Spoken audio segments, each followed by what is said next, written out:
l'Italia dei concorsi, l'Italia dei ricorsi, l'Italia dove il merito è presa a schiaffi. Abbiamo vinto il concorso ma non ci assumono. Questo è il mantra con cui i docenti precari del Veneto hanno protestato sotto la sede dell'ufficio scolastico regionale a Mestre. Ho iniziato questo lungo percorso del concorso ordinario 2020 e nel 2024 sono ancora in attesa di stabilizzazione. Si parla molto di merito nella scuola, nell'ambito scolastico. Noi il merito ce l'abbiamo. Nonostante abbiano superato i concorsi, sono precari da anni a causa della scelta del Ministero di accantonare i posti in virtù di nuovi concorsi, quelli cioè del PNRR che si terranno quest'autunno. Ritengo che sia abbastanza indicativo della situazione vedere studenti delle medie di prima, seconda e terza media che si lamentano con i docenti stessi per una mancanza di continuità delle lezioni. Che cosa vuol dire essere non stabilizzati?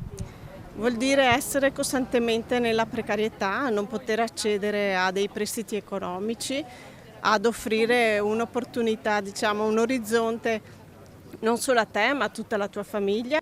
Tutti chiedono di essere stabilizzati, come il caso di Erika, insegnante, pianista, cantante e cantautrice. Già docente al liceo musicale e coreutico di Udine, ora è disoccupata. Siamo bloccati su due fronti, il fronte dell'immissione in ruolo e il fronte anche delle supplenze. Bisogna anche dire che i docenti che sono già in ruolo, individuati dal concorso 2020 e che abbiano rinunciato, dovrebbero quindi lasciare spazio ai colleghi precari. E lei, è il caso di dire, a cantargliele al Ministero.